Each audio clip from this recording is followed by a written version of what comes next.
The train whistle pierced the Montana summer air like a promise about to shatter, and Nora Jennings stood on the platform clutching a worn photograph of the man who was supposed to become her husband in less than an hour. She had traveled from Philadelphia 3 days by rail, her entire life packed into 2 trunks and a carpetbag, trading the crowded streets and factory smoke for the wide open spaces of Centralia, Montana.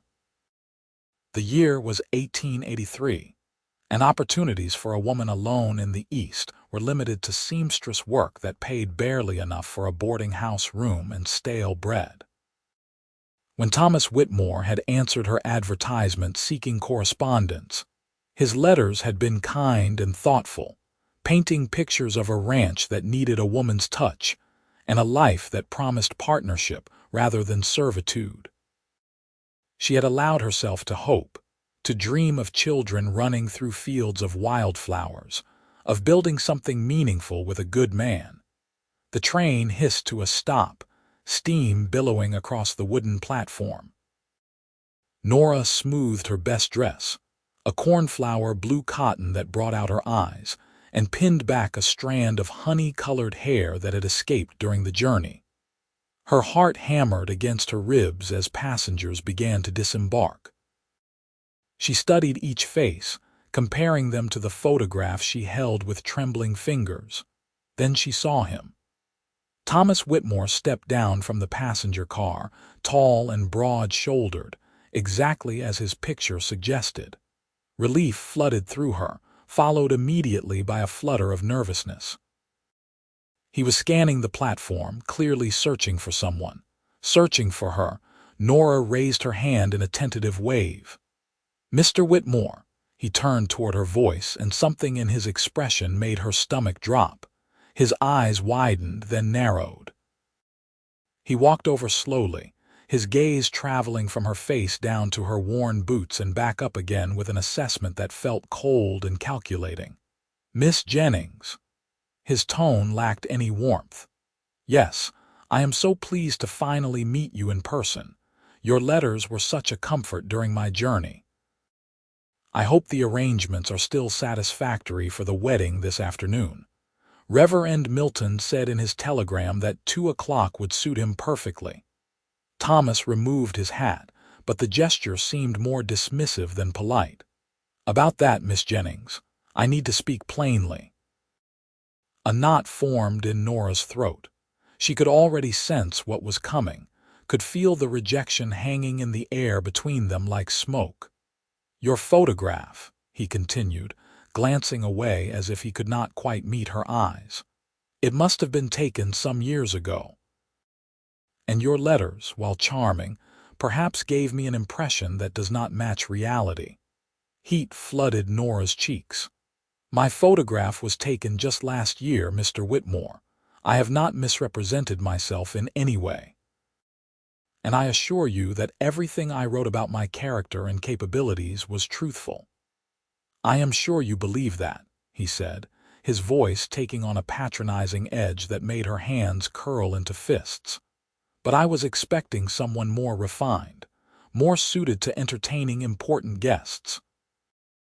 You look rather plain, Miss Jennings, and your dress suggests you are not accustomed to the finer things. I need a wife who can help me build my reputation in this territory, not someone who will embarrass me at social functions." The words struck like physical blows. Nora had never considered herself a great beauty, but neither had she thought herself plain. She had poured her meager savings into this journey, believing in the partnership Thomas had described in his letters. Those letters had spoken of hard work and mutual respect, of building a life together through shared effort, not of entertaining society or maintaining appearances. "I see," she managed, her voice barely above a whisper. Around them, the platform bustled with activity. Other passengers reunited with families, porters hauled luggage, a mother corralled 3 small children toward a waiting wagon. Normal life continued while Nora's world crumbled. "Then, I suppose there is nothing more to say." "I am sorry for your trouble," Thomas said, though he did not sound particularly sorry.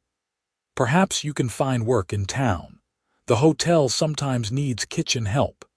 He settled his hat back on his head and turned away, leaving her standing alone on the platform with her trunks and shattered dreams.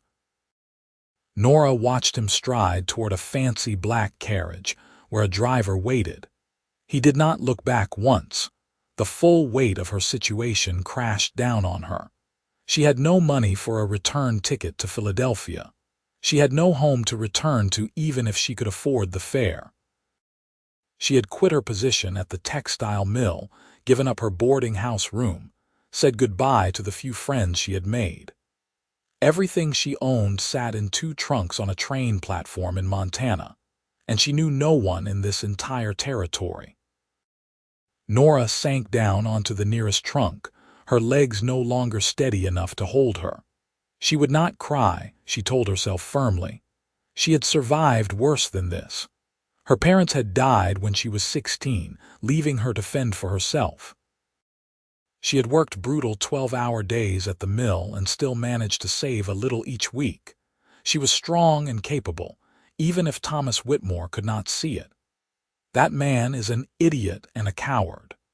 The voice came from her left, deep and warm with an edge of anger that was not directed at her.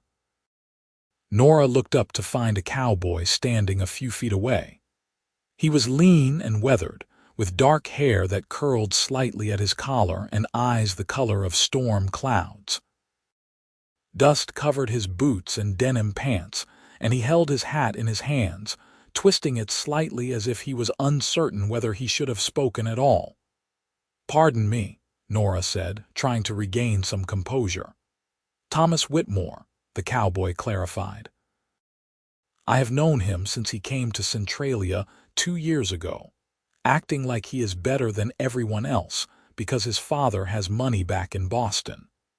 He bought up a ranch and hired others to run it while he spends his time trying to become important. You deserve better than that." "You were listening to our conversation." Nora was not sure whether to be offended or touched by this stranger's concern. "Hard not to hear it when you are standing right there," he said, gesturing toward a post where he had apparently been waiting. "I was supposed to pick up supplies coming in on the train, but I could not help noticing what happened, and it made my blood boil. No man should treat a lady that way, especially one who traveled all this distance in good faith." Despite everything, Nora felt a small smile tug at her lips. "Well, thank you for your indignation on my behalf, Mr. Quincy Owens," he said, and now he did smile, transforming his serious face into something quite handsome. "Most folks just call me Quinn." "Nora Jennings," she replied, though he already knew that much. "And I appreciate your kindness, Mr. Owens, but I am not sure what I am going to do now. I have no money for lodging and no prospects for employment. I spent everything I had on the train fare and a new dress for the wedding." Quinn's expression turned thoughtful. He glanced back toward the street where Thomas's carriage was disappearing, then back at Nora. She watched something shift in his face, a decision being made. "Marry me instead," he said. Nora was certain she had misheard. "I beg your pardon." "Marry me," Quinn repeated, his voice stronger now, more certain. "Right here today, just like you planned. Reverend Milton is expecting a wedding at 2 o'clock and you need a husband and a home." "I am not a wealthy man, Miss Jennings, but I have a good piece of land with a creek running through it and a cabin I built with my own hands. I raise horses and the work is starting to pay off. I could use a partner, someone to build a life with. It may not be what you were expecting, but it would be honest and true." "You do not even know me," Nora protested, but her heart had begun to race for an entirely different reason than it had when she first spotted Thomas. "I know you are brave enough to travel halfway across the country to start a new life," Quinn said, taking a step closer. "I know you kept your dignity when that fool rejected you instead of making a scene. I know you are already thinking about solutions rather than giving up." That tells me more than 100 letters could. But marriage is a serious commitment. You cannot possibly want to bind yourself to a stranger just because you feel sorry for me." Quinn shook his head firmly. "I do not feel sorry for you, Miss Jennings. I feel angry on your behalf, which is different. And maybe I am being forward, but I have been thinking lately that my place is too quiet. I am 30 years old, and I have spent the last 5 years building something worth having. It would be nice to share it with someone. When I saw Whitmore walk away from you, I thought about how I would feel if I had a woman like you willing to take a chance on me. I would count myself the luckiest man in Montana." His sincerity was evident in every word, every line of his honest face. Nora searched his eyes for any sign of deception or ulterior motive, but found only earnest hope. "This is absolutely mad," she said, but she was smiling now despite herself. "Maybe so," Quinn agreed, "but sometimes the best things in life are a little mad. What do you say, Miss Jennings? Will you marry me right here today?" Nora thought about her options. She could try to find work in town, perhaps at the hotel kitchen as Thomas had so helpfully suggested. She could attempt to wire her old supervisor at the mill and beg for her job back, though she had no idea how she would pay for the telegram or the return fare. Or she could take a leap of faith with this dusty, earnest cowboy who looked at her like she was worth something. "Yes," she heard herself say. "Yes, I will marry you, Quinn Owens." The smile that spread across his face was like sunrise breaking over mountains. "Then let us get your trunks loaded into my wagon and head to the church. We have a wedding to get to." The next 2 hours passed in a blur of activity and surreal moments. Quinn hefted her trunks into his wagon with ease, his muscles flexing beneath his work shirt. He offered her a hand up onto the wagon seat with the careful courtesy of a man who respected women. As they drove through Centralia's Main Street, he pointed out various buildings and businesses, narrating the town's history and introducing her to the place that would become her home. Centralia was smaller than Philadelphia, but it had a lively energy that Nora found appealing. False-fronted buildings lined the dusty street, including a general store, a saloon, a bank, a doctor's office, and a dressmaker's shop. People called out greetings to Quinn as they passed, and he waved back with the ease of someone who was well-liked in the community. "That is Miller's General Store," Quinn said, pointing to a well-kept building with a red door. "Hannah Miller runs it now that her husband passed last winter. She is a good woman, and she will help you find anything you need. Over there is the Silver Spur Saloon. I play cards there occasionally, but I am not much of a drinking man. Doc Patterson's office is next door, and he is the best doctor in 3 counties. It seems like a nice town," Nora said, meaning it. Already Centralia felt more welcoming than the crowded, impersonal streets of Philadelphia. "It is," Quinn agreed. "People look out for each other here. When I first arrived, I did not have much more than a horse and a dream. Folks gave me work, helped me learn the land, taught me about raising horses. I aim to do the same for others when I can." They arrived at a small white church with a modest steeple. Quinn helped Nora down from the wagon, and she took a moment to smooth her dress and tuck her hair back into place. Her hands were shaking slightly, the magnitude of what she was about to do hitting her fully. "We can wait if you need more time," Quinn said gently, noticing her nervousness. "Or if you have changed your mind, I will understand. I will help you find other arrangements, no questions asked." But Nora shook her head. "I have not changed my mind, I am just nervous. This morning I thought I would be marrying a man I had corresponded with for months. Now I am marrying someone I met less than 2 hours ago. It is a lot to take in." "For what it is worth, I am nervous too," Quinn admitted. "I woke up this morning planning to pick up fence supplies and check on a mare who is due to foal any day. I did not expect to get married. But sometimes life throws you something unexpected, and you just have to trust your gut. My gut says this is right. His honesty steadied her.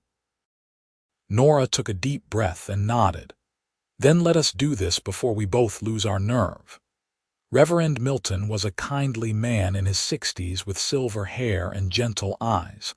If he was surprised by the change in Groom, he hid it well. Quinn explained the situation briefly, leaving out the more humiliating details, and the Reverend simply nodded. "The Lord works in mysterious ways," Reverend Milton said.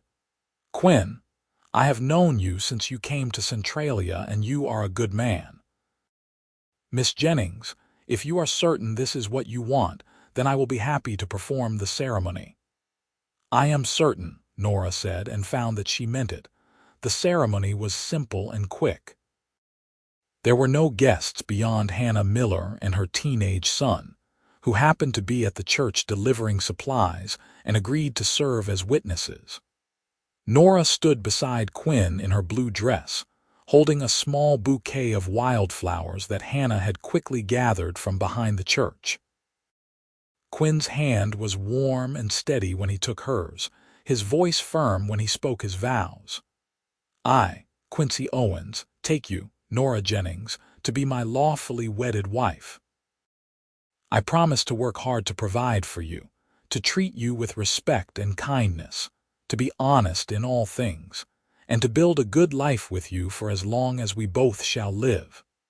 Nora's voice trembled slightly when it was her turn, but she looked into Quinn's eyes and found courage there. "I, Nora Jennings, take you, Quincy Owens, to be my lawfully wedded husband. I promise to be a true partner to you, to work beside you to build our home, to be honest and faithful, and to face whatever comes with strength and grace for as long as we both shall live." When Reverend Milton pronounced them husband and wife, Quinn leaned down and kissed her gently. It was Nora's first kiss, chaste and brief, but it sent warmth flooding through her. This was real. She was married to this man, this near stranger who had offered her salvation when she needed it most. Hannah Miller hugged them both and invited them to supper later in the week. Her son, a gangly 15-year-old named Daniel, shook Quinn's hand enthusiastically and told Nora she was the prettiest bride he had ever seen, which made her laugh since she was probably the only bride he had ever seen up close.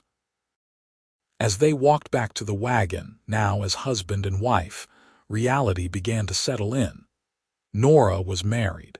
She belonged somewhere now, had someone who had committed to building a life with her. But she also knew nothing about this man beyond the kindness he had shown her today. Quinn seemed to sense her thoughts.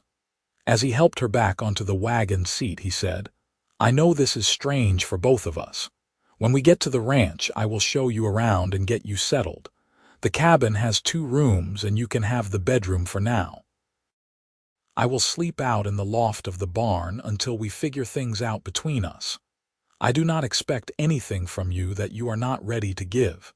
Gratitude washed over Nora. "Thank you for understanding, and thank you for what you did today. I do not know what would have happened to me if you had not spoken up." "You would have figured something out," Quinn said confidently. "You strike me as a survivor, but I am glad I was there. I have a good feeling about this, Nora. I think maybe we were meant to find each other." The ride to Quinn's ranch took about 40 minutes, following a trail that led into rolling hills dotted with pine trees. The landscape was breathtaking, so different from the cramped city streets Nora had known. The sky stretched endlessly overhead, a brilliant blue unmarred by factory smoke. Birds called from the trees, and in the distance she could see mountains rising like ancient sentinels. "This is beautiful," Nora breathed, taking it all in. "Wait until you see the ranch," Quinn said, his pride evident. "It may not be much compared to Whitmore's fancy place, but it is mine." Hours now. The ranch came into view as they crested a hill. A sturdy log cabin sat in a small clearing with a barn and several corrals nearby. A creek sparkled in the afternoon sunlight, winding through the property. In the corrals, Nora could see several horses grazing peacefully. Quinn pulled the wagon to a stop in front of the cabin and jumped down, then came around to help Nora. She looked around with genuine interest, already imagining how she could make this place a home. The cabin was small but well built, with a covered porch that would be perfect for sitting in the evenings. The barn looked solid and well maintained. "Let me show you inside," Quinn said, leading her to the cabin door. The interior was sparse but clean. The main room served as kitchen, dining area, and sitting room combined. A stone fireplace dominated one wall, and a simple table with 4 chairs sat near the kitchen area. Shelves held basic supplies and a few personal items. A door led to what Nora assumed was the bedroom. "It is not fancy," Quinn said, a hint of apology in his voice. "I have focused more on the barn and corrals than on fixing up the house, but the roof does not leak and the fireplace draws well." "It is wonderful," Nora said honestly. "I can make this into a real home with some work." In Philadelphia, I shared a boarding house room with 3 other women. This is a palace in comparison. Quinn's relief was visible.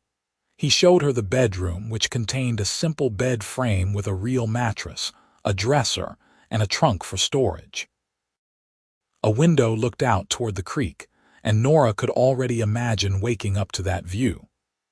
"I will bring your trunks in," Quinn said. "Then I need to check on the horses and take care of a few evening chores. Make yourself comfortable, look around, familiarize yourself with where things are. There is food in the pantry if you are hungry. I usually make something simple for supper, but tonight is special. Maybe we could cook together." "I would like that," Nora said. "I am a decent cook when I have proper ingredients to work with." Over the next few hours, Nora began to settle into her new home. She unpacked her belongings, hanging her few dresses on pegs in the bedroom and arranging her meager personal items on the dresser.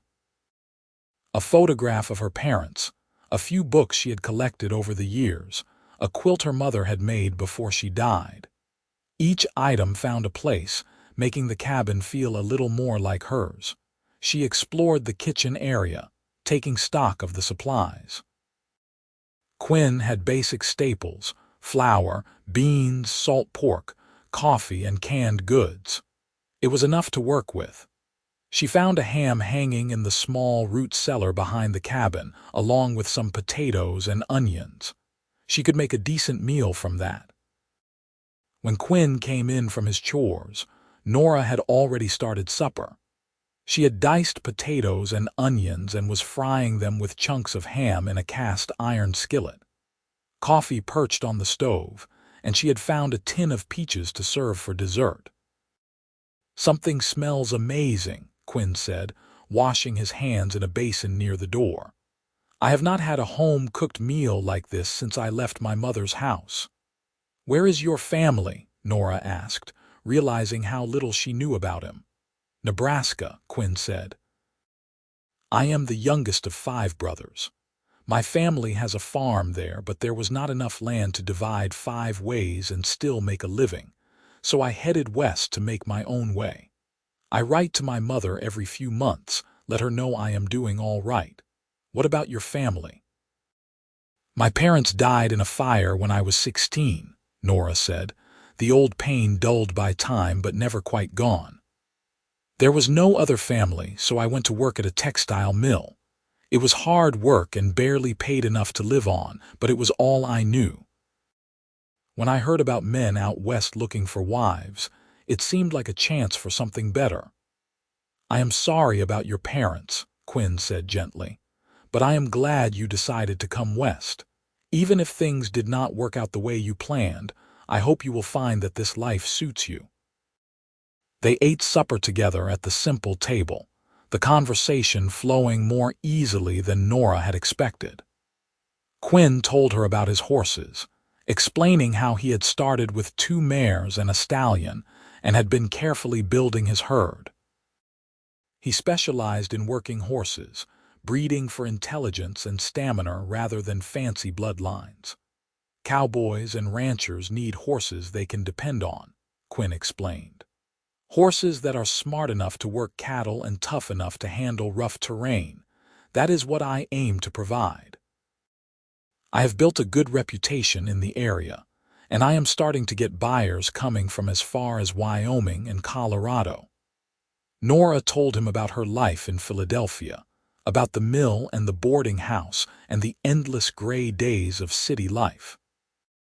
She talked about how she had saved money for 3 years to afford this journey, how she had dreamed of open spaces and fresh air, and a life where she could see the stars at night. "You can definitely see the stars here," Quinn said with a smile. "On a clear night, it looks like someone threw diamonds across black velvet. I never get tired of it." After supper, they washed dishes together, falling into an easy rhythm. When the kitchen was clean, Quinn suggested they sit on the porch for a bit. The sun was setting, painting the sky in shades of orange and pink and purple that took Nora's breath away. "I have never seen colors like that," she said, watching the display in awe. "The sunsets are one of my favorite things about this place," Quinn said. He was sitting on the porch steps while Nora occupied the one chair he had built. "Some evenings, after a long day of work, I sit out here and watch the sun go down and think about how lucky I am to be here, to have this life." "You built something to be proud of," Nora said. "Not many men can say they have done that." They sat in comfortable silence for a while, watching the sky deepen from gold to purple to indigo. Stars began to appear, first a few, then dozens, then hundreds. Quinn had been right about the diamonds on velvet. "I should let you get some rest," Quinn finally said, standing and stretching. "It has been a long day for both of us. I will be out in the barn if you need anything. There is a bell by the back door. Just ring it if there is any trouble." "Quinn," Nora said, stopping him before he could leave. "Thank you for everything. For seeing me when Thomas looked right through me. For offering me a chance when I had nowhere else to turn. For being kind and patient and honorable. I know we barely know each other, but I am grateful to be here." Even in the dim light, Nora could see the emotion on Quinn's face. "You do not need to thank me, Nora. I meant what I said at the church.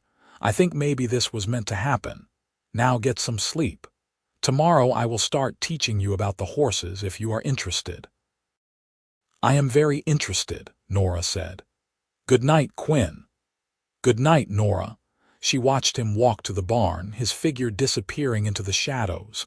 Then she went inside, changed into her nightgown, and climbed into the bed that was now hers. Despite the strangeness of the day, despite being in a new place with a man she had just met, Nora felt safe. The bed was comfortable. The night air coming through the open window was fresh and cool, and somewhere outside she could hear the creek babbling over rocks. She fell asleep thinking about storm-gray eyes and a smile that felt like coming home. The next weeks fell into a pattern that felt natural despite its newness. Nora woke early each morning to make breakfast while Quinn did the first round of chores. They ate together. Then Quinn began teaching her about the horses. Nora discovered she loved working with the animals. They were beautiful and powerful, but also surprisingly gentle when treated with respect. Quinn was a patient teacher, showing her how to approach horses, how to read their body language, how to brush and care for them. He introduced her to each horse individually, telling her their names and personalities. There was Thunder, the gray stallion who was the herd's leader. Wildflower, a gentle mare who loved apples. Storm, a young gelding who was full of energy. Each horse became an individual to Nora rather than just an animal. "You have a natural way with them," Quinn observed one morning as Nora successfully haltered a skittish filly who usually shied away from people. "They trust you." "I think they sense that I respect them," Nora said, stroking the filly's neck. "And I do. They are magnificent creatures. Working alongside Quinn every day, Nora began to see the man beneath the cowboy. He was thoughtful and hardworking, often up before dawn and not finishing his chores until well after dark. But he was never too busy to explain something to Nora or to share a story or a joke. He had a dry sense of humor that caught her by surprise and made her laugh. She learned that he loved to read, often sitting by lamplight in the evenings with books he borrowed from Hannah Miller. He had been teaching himself about horse breeding from a veterinary manual, making careful notes in the margins. He whittled in his spare time, creating small figures of animals that showed real artistry. He had a scar on his left shoulder from where a horse had thrown him 3 years ago, and he still limped slightly on cold mornings from a badly set broken leg in his youth. Nora also began to make the cabin truly into a home. She sewed curtains for the windows from fabric she bought at Miller's General Store. She planted a small kitchen garden near the house, coaxing vegetables from the Montana soil. She organized the kitchen and pantry, making everything more efficient. She made repairs to Quinn's worn shirts and patched his work pants. Small things, but each one made the place feel more settled, more permanent. Hannah Miller became a good friend, stopping by once a week with news from town and often staying for tea. Through Hannah, Nora met other women in the area. There was Margaret Patterson, the doctor's wife, who invited Nora to a quilting circle. Sarah Chen, who ran the boarding house and was teaching Nora how to make proper biscuits. Elizabeth Brooks, a young wife with 2 small children who lived on the neighboring ranch.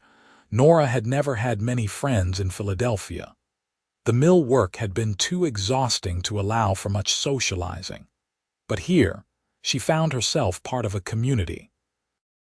People welcomed her warmly, and if they thought it odd that she had married Quinn Owens the same day she arrived in town, they kept it to themselves.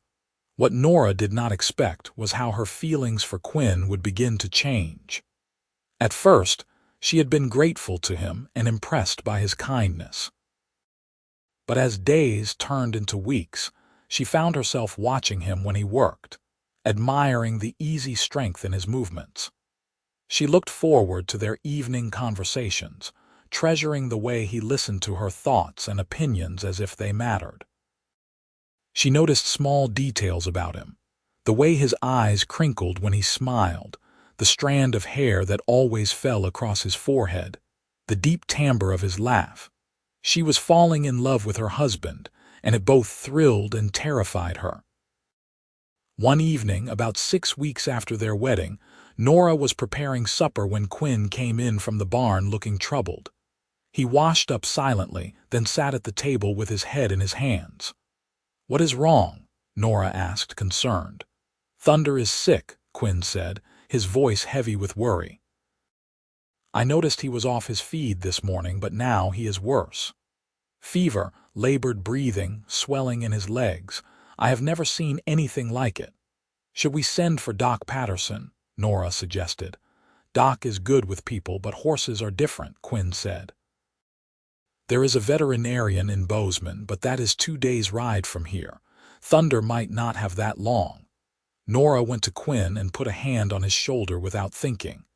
"Tell me what you need. How can I help?"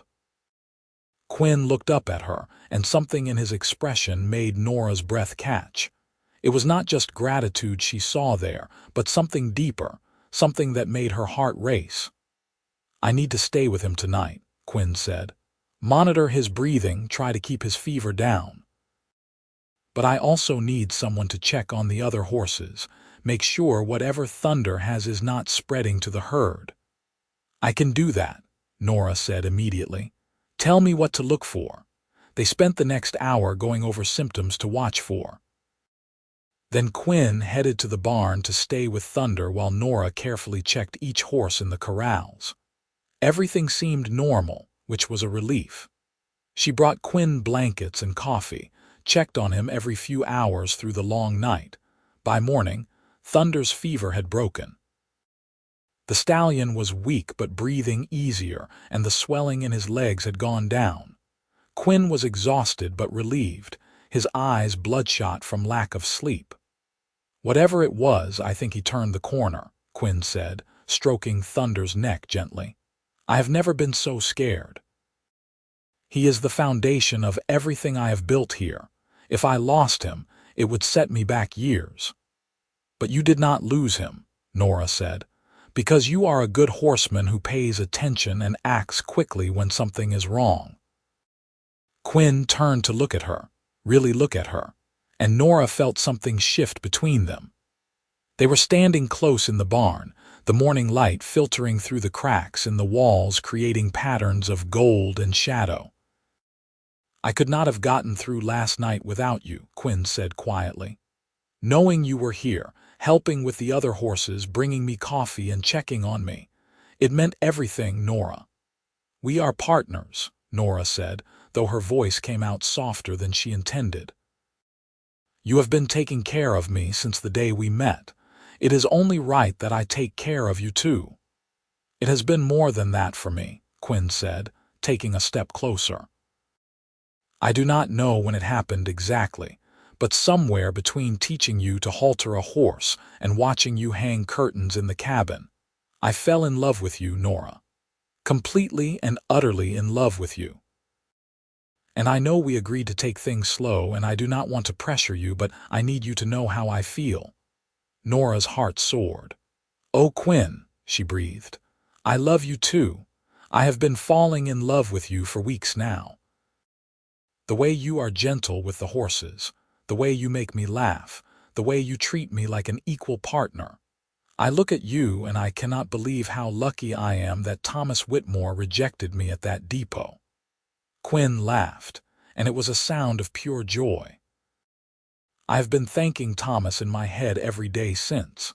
He is an idiot who let the most amazing woman I have ever met slip through his fingers." "May I kiss you?"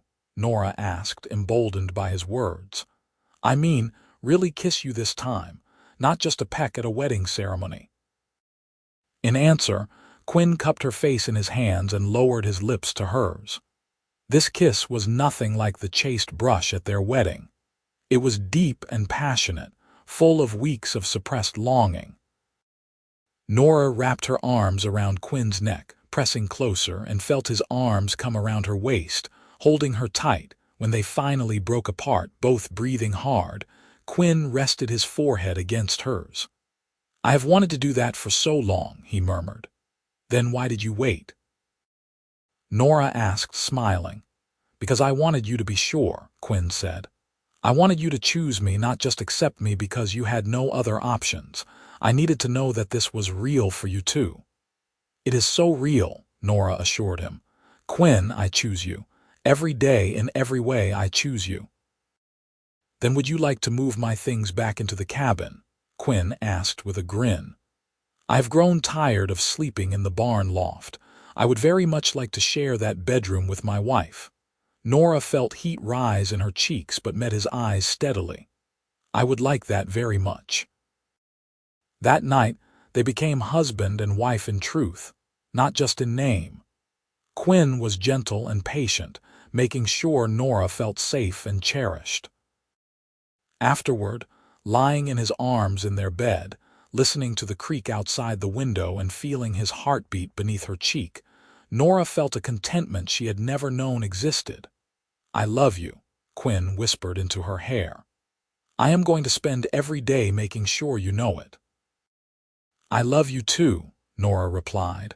"Thank you for seeing me that day at the depot, for speaking up when you could have just walked away." "I could never have walked away from you," Quinn said. "From the moment I saw you standing there, so brave and dignified even when that fool was breaking your heart, I knew you were special. I just did not expect to fall this hard or this fast." The months that followed were some of the happiest of Nora's life. She and Quinn worked side by side, building their ranch and deepening their love. The horse business continued to grow. Word spread about Quinn's quality stock, and buyers came from all over the territory. With Nora's help managing the books and corresponding with buyers, they were able to expand their operation. Winter came, bringing snow that transformed the ranch into a white wonderland. Quinn taught Nora to ice skate on the frozen creek, and they spent evenings by the fireplace, reading or talking or simply enjoying being close. They celebrated Christmas with Hannah Miller and her son, and the new year found them planning for the future. "I have been thinking," Quinn said one January evening as they lay in bed. "Maybe this spring we could add on to the cabin, put in a proper parlor, maybe another bedroom or two." "Another bedroom?" Nora asked, a smile playing at her lips. "What would we need another bedroom for?" Quinn propped himself up on one elbow, looking down at her with hope in his eyes. "Well, I thought maybe someday we might need space for children, if that is something you want too." "I do want that," Nora said softly. "Very much." "Then we will make it happen," Quinn promised, kissing her gently. Spring brought new foals and the beginning of construction on the cabin addition. Quinn hired 2 men from town to help with the heavy work, and Nora found herself swept up in the excitement of expanding their home. She chose colors for the new parlor, planned where furniture would go, imagined children running through the rooms. By summer, the addition was complete, and the ranch was thriving. Thunder had recovered fully from his illness and sired several strong foals. Quinn had hired a young man named Peter to help with the daily work, freeing up more of Quinn's time. Business was better than ever. One August morning, Nora woke feeling queasy. By afternoon, when the feeling persisted and she found herself unable to stomach her usual lunch, she began to suspect the reason. A visit to Doc Patterson confirmed it. She was expecting a baby, due sometime in early spring. Nora practically ran home from town, bursting with the news. She found Quinn working with a young mare in the round pen, but the moment he saw her face, he stopped what he was doing. "What is it?" he asked, coming to the fence. "You look like you are about to burst." "I am having a baby," Nora said, unable to contain her joy. Doc Patterson confirmed it. "We are going to be parents, Quinn." The expression on Quinn's face was something Nora would treasure forever. Shock, then pure elation, then a tenderness that brought tears to her eyes. He vaulted over the fence, picked her up, and spun her around despite her laughing protests. "We are having a baby," he repeated, setting her down carefully as if she might break. "Nora, I am the happiest man alive, truly, completely happy." "Me too," she said, throwing her arms around his neck. "When I stood on that train platform last year, I thought my life was over. I had no idea it was actually just beginning." The pregnancy progressed smoothly. Nora continued to help around the ranch, though Quinn fussed over her constantly, insisting she not lift anything heavy or work too long in the garden. The women from town showered her with advice and hand-me-down baby clothes. Hannah Miller threw her a party to celebrate, and Nora found herself surrounded by friends who genuinely cared about her. Thomas Whitmore's engagement announcement appeared in the Centralia newspaper that fall. He was marrying a woman from Boston, someone with society connections and a substantial dowry. Nora felt nothing but indifference when she read it. That life, that rejection, felt like it had happened to a different person. She was Nora Owens now, wife to a good man and soon to be mother to his child. Winter arrived again, and Nora's belly grew round. Quinn read to her in the evenings, his hand resting protectively on her stomach, feeling their baby kick. They prepared the second bedroom as a nursery, painting it a cheerful yellow and filling it with a cradle Quinn built himself. "Boy or girl, do you think?" Quinn asked one snowy evening as they worked together in the nursery, Nora directing while Quinn did the physical labor she was no longer comfortable doing. "I do not know," Nora said, "but I hope he or she has your kind heart." "And your strength," Quinn countered.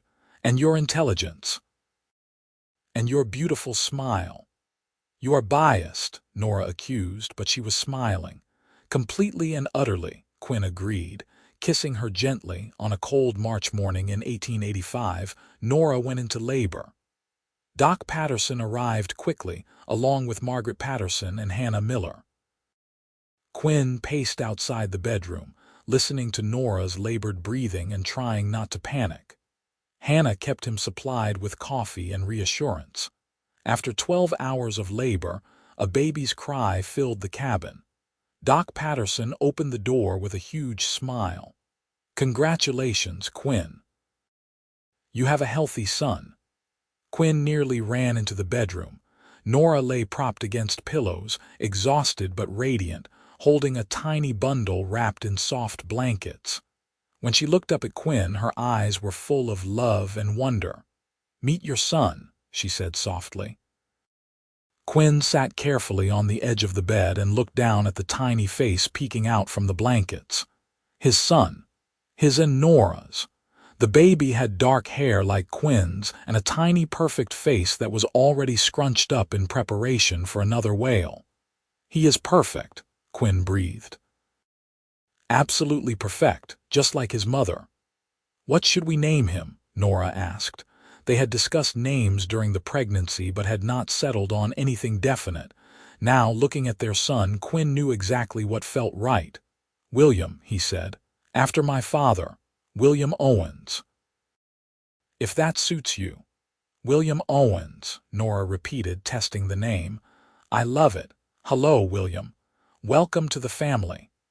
The baby opened his eyes briefly, revealing a blue that might change as he grew and seemed to look right at his parents. Then he yawned hugely, causing both Quinn and Nora to laugh. "I love you so much," Quinn said, leaning in to kiss Nora's forehead, then the baby's. "Both of you. You have given me everything I ever wanted and things I did not even know I needed." "You gave me a home when I had nowhere to go," Nora said. "You gave me love when I had given up on finding it. You gave me a life beyond anything I could have imagined. I am the one who is grateful, Quinn." "Then let us agree we are both lucky," Quinn said, settling in beside his wife and new son. "Lucky to have found each other, lucky to have this life, lucky to be together." The years that followed were full and rich. William grew into a sturdy, curious boy who loved horses as much as his father did. 2 years after William was born, Nora gave birth to a daughter they named Catherine, who had her mother's honey-colored hair and her father's storm-gray eyes. 3 years after that, another son arrived, Samuel, who was quieter than his siblings but had a gift for gentling even the most skittish horses. The ranch continued to prosper. Quinn expanded his operation, buying more land and hiring additional help. Nora managed the business side, keeping meticulous records and negotiating with buyers. Together, they built something substantial and lasting. They added on to the cabin twice more as their family grew, creating a spacious home filled with love and laughter. The original single room where they had shared their first meals together became a parlor where the family gathered in the evenings. The bedroom where Nora had spent her first night as Quinn's wife became a guest room for visiting family. Quinn's mother came to visit when William was 5, making the long journey from Nebraska.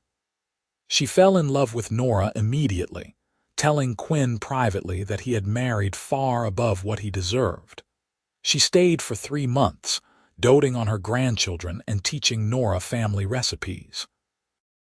Before she left, she hugged Nora tightly and said, "You have given my son a beautiful life.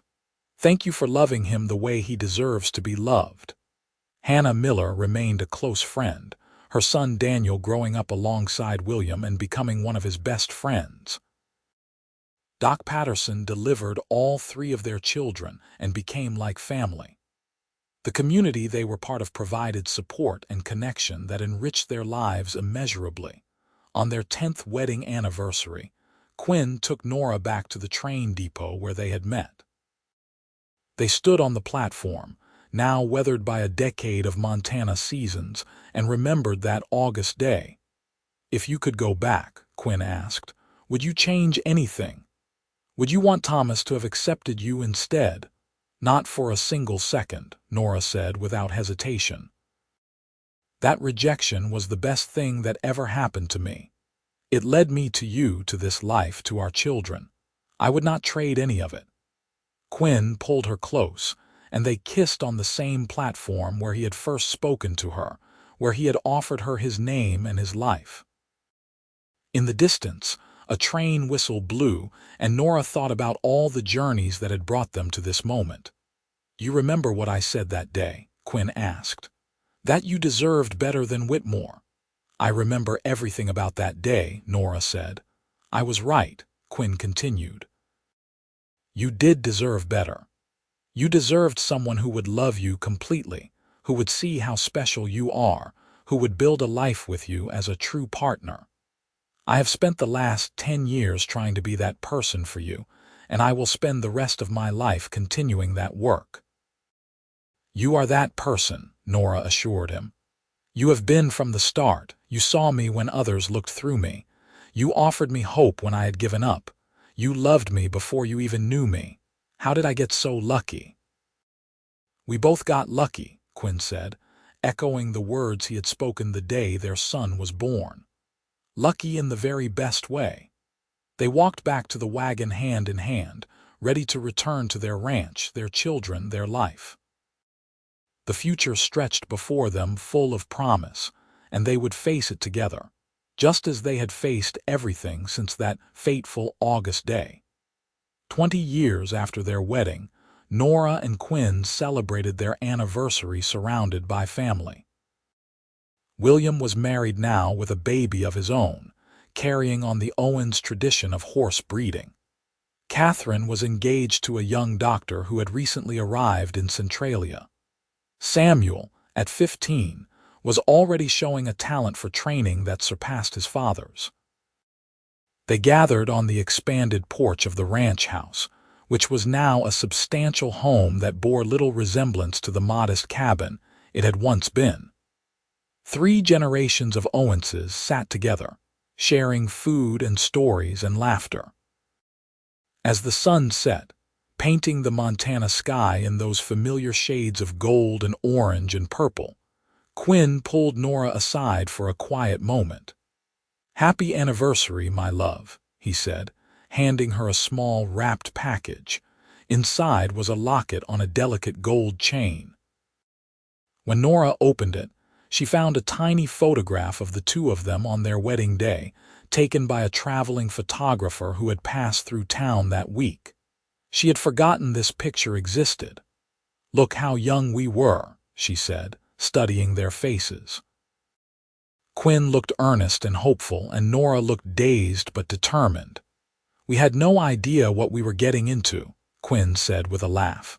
"Marrying each other after knowing each other for less than 2 hours. It was absolutely insane," Nora agreed, "and absolutely perfect." Quinn fastened the locket around her neck, his fingers gentle on her skin. After 20 years of marriage, his touch still made her heart race. "I would do it all again," Quinn said.